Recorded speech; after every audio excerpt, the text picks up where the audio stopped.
Couple fortnights.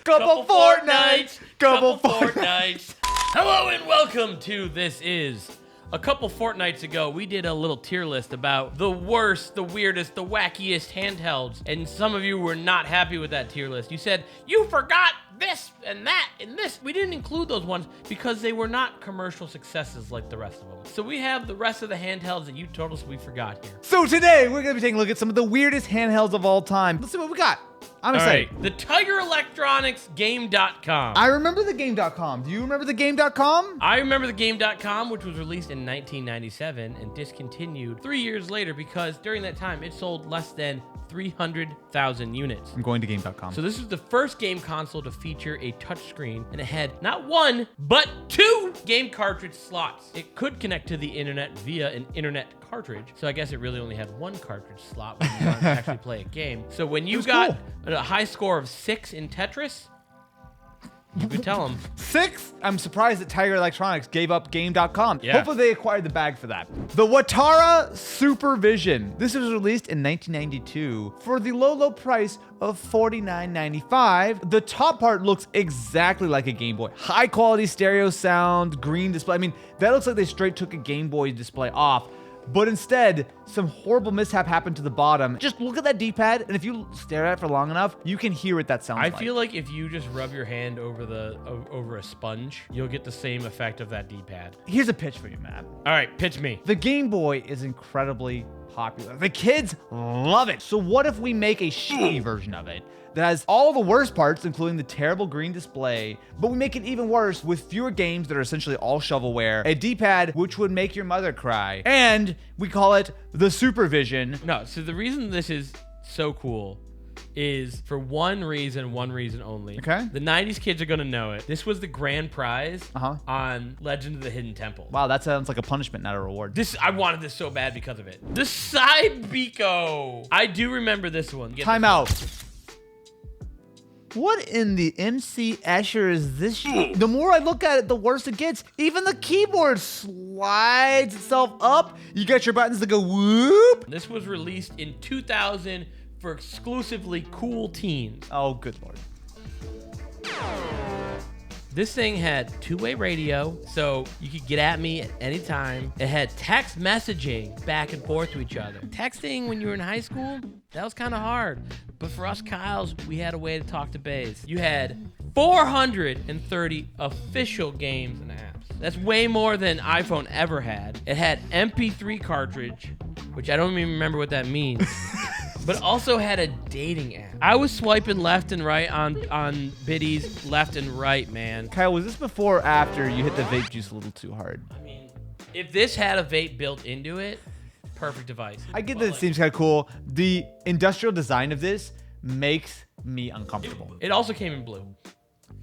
The Gizmondo, which is blue, is just a state of mind. This was a 2005 handheld that is quite possibly one of the worst selling handhelds in history because it's ready for Philippe Spensois, who has his little tiny baby hands as he uses the Gizmondo. Gizmondo sold this device for 400 United States Freedom Units or $299 with the smart ads. Yeah. Do you want some 2005 smart ads all up in your Tony Hawk? Well, the Gizmondo probably would have done it if they actually ever shipped it. So the executives lavishly spent, I'm sure, their well-earned venture capital funds on lavish parties, going to the 24-hour Le Mans. Tons of promised features that never materialized. It was pretty much only available exclusively in malls. In U.S. mall kiosks. Yeah. Everyone knows where you get your best video game systems were mall kiosks. Apparently, you could, there were a few of these that sold, but the director of Gizmondo Europe was quite literally in the Swedish mafia. So this company, surprise, surprise, went bankrupt. And just a couple weeks afterward, he crashed his Ferrari doing 182 miles an hour. And the smash hit included my favorite summer game, Sticky Balls.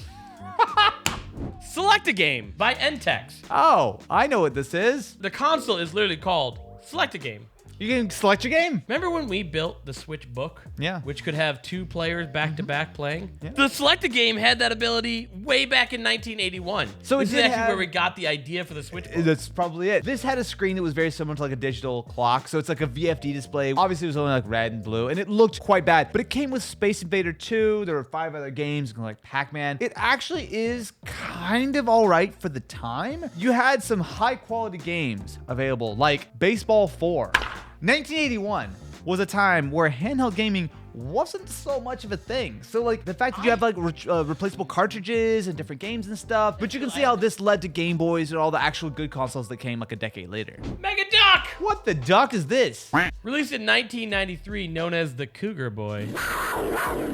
Clearly, this is designed to Can we- trick unsuspecting children into telling their parents, I want the Mega Duck, the Game Boy, that's lame. Snake Roy, and it's a dude on a snake. What? I'm more concerned with Worm Visitor. This worm also has a bunch of legs. Oh no. I feel like the only reason this failed was they ran out of animals. Snake Snake Roy, Roy. Worm Visitor, Mega Duck, like... Oh, it's almost as bad as Frisky Beaver.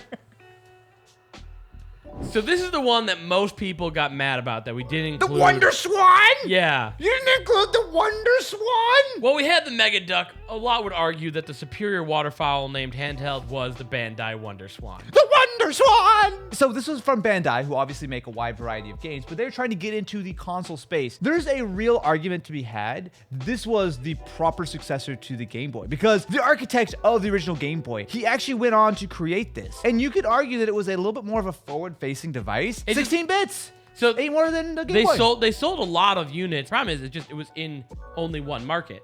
And so like it didn't really have this mass appeal. The thing is, while it was really cool, Nintendo, I mean, let's not forget, Nintendo basically spent almost the entire 90s sitting on the original Game Boy. Like, it was so long before they finally updated it. And even when the Game Boy Color came out, it was a fairly minor update. But by the time that the WonderSwan was really starting to pick up steam, the Game Boy Advance came out, and as soon as that happened, it was a wrap. None of that matters though, because there's one thing that made the WonderSwan better than them all. It was featured in Kamen Rider X8.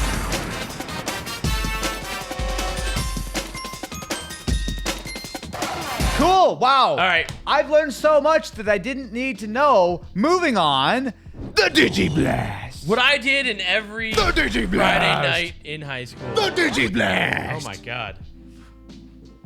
The Digiblast. So this was released in 2005 and it was aimed at younger kids. It was designed to compete with the Game Boy Advance. So I actually remember this. I never had one, but I remember seeing it in stores.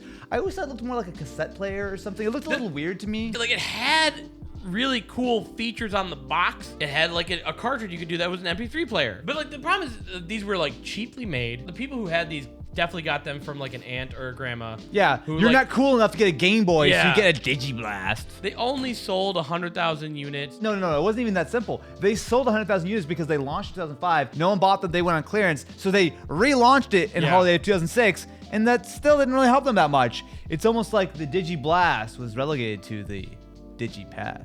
The Atari Lynx. Okay, objection. The Atari Lynx was not weird. It was wonderful, and it was great, and I will fight anyone who wants to disagree with me. So I do have to make an apology for our last video. We had wrongly said that the Game Gear was the first color handheld. The Lynx did come out first. Yes. I'm sorry we got our dates confused because of Japan and America being on different calendars. Years. We have different moons. What do you want me to, like, am I supposed to What? keep track of both moons? If I'm looking at the moon and you're looking at the moon, we clearly can't be looking at the same moon. That would be impossible. That's no moon. It's Japan. So this was a early handheld device launched around the same time as the Game Boy, and it had a 16-bit processor. It was about $200, which in today's money is closer to $400, so very expensive, but it was a big chungy. Yeah. Okay, it was a little hungry, and it needed a nap after every few hours where you need to replace the double A's. Same. It was so expensive and so unwieldy. It like really didn't catch on the same way that the Game Boy did. Well, it's one of those things where like a lot of these early sort of portable devices, not even just handhelds, think like old laptops and stuff, shrinking this technology, which was meant to be, you know, big on a desk and power consumption was an issue. It was really like these companies had to go take stuff that was semi off the shelf, cram it in something, load a bunch of AA batteries up, and hope it would work. I feel like the biggest problem with these is that like the power consumption was Huge. an afterthought. It was good. It never had the mass appeal. If it was just more massive, it would have done great. The TurboXpress, aka the game tank. Wait. Hey man, Wait. you got any games on your walkie-talkie?